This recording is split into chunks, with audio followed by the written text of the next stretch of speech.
Hi, everybody.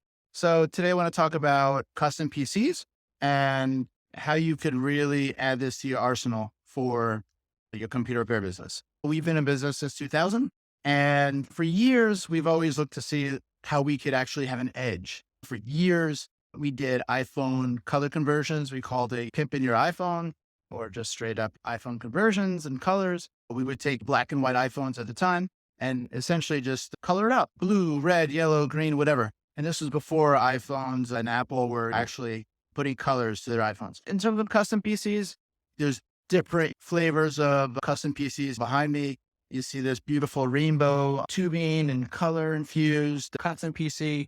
There's a liquid cooler in here, which allows heavy duty rendering, gaming, you name it, so that it never gets overheated. I shouldn't say never, you do need maintenance, but it does definitely help cool it better than other custom PCs that might not have such cooling. And then you have to the right here, essentially a black box of custom PC. This is a no frills setup. It has an all-in-one cooler, all the nitty-gritty details that you need for whether it's custom PC gaming or editing, you name it. I just implore you to really not just sell Dells, sell MacBooks, sell what's out there. Create your own if you have that skill set. And if you're somebody who went through A+ certification, you went somebody who's gone through fixing PCs, fixing desktops, towers, you name it. It takes another level to be able to work with custom PCs.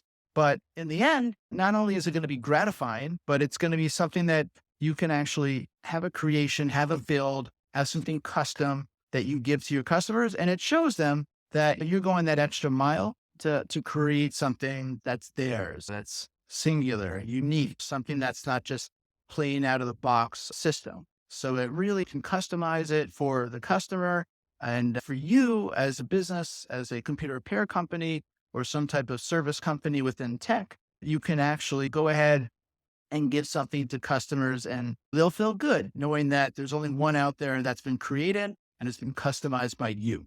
So that's what I have to say for today in terms of customs and being able to create something that's actually yours as a product. And the customer knows that you've actually put your own hands on it to create it for them for the aim of whatever their business or gaming needs are. And everybody feels good all around. All right. So that's all for today. Speak to you soon.